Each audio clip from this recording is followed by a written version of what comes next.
धनुराशीला पाहिलं तर हा महिना मेहनतीचं फळ देणारा आहे, तुमचे अनेक प्रश्न सोडवणारा ठरू शकतो। जर तुमच्या शिक्षणाच्या दृष्टीने पाहिलं तर हा काळ अत्यंत चांगला आहे, पण यश मिळवण्यासाठी नेहमीपेक्षा अधिक मेहनत नक्की घ्यावी लागणार। त्याच्यामुळे तुमच्या अभ्यासावर लक्ष केंद्रित करा, ध्येय निश्चित करा आणि त्या ध्येयाच्या दिशेने वाटचाल करा। त्याच्यामुळे काय होतं, वेळ वाया जात नाही। चुकीच्या संगतीपासून आणि व्यसनापासून नक्की दूर राहा। परदेशात शिक्षण घेण्याची इच्छा असेल तर योग्य प्रयत्न आणि योग्य मार्गदर्शनामुळे त्या दिशेने चांगली प्रगती होऊ शकते।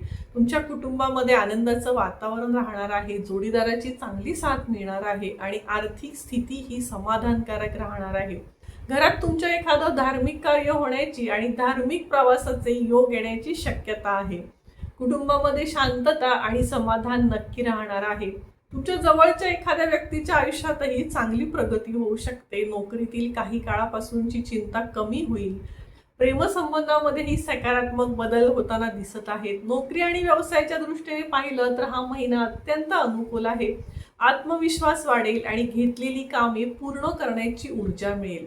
मेहनत, सातत्य आणि योग्य नियोजन यामुळे अनेक अडचणींवर तुम्ही नक्की मात करू शकाल। तुम्ही जर जुन्या गुंतवणूक केली असेल तर जुन्या गुंतवणुकीतून नक्की फायदा मिळू शकतो। मात्र नवीन गुंतवणूक करताना अजिबात घाई करू नका। कोणत्याही आकर्षक जाहिराती किंवा मोठ्या आश्वासनांवर अजिबात विश्वास ठेवू नका।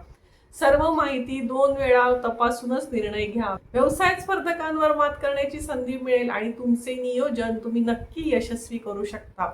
एकूणच जुलै 2026 हा महिना धनुराशीसाठी मेहनतीचं चांगलं फळ, आर्थिक सुधारणा, कौटुंबिक आनंद आणि प्रगती घेऊन येणारा ठरू शकतो।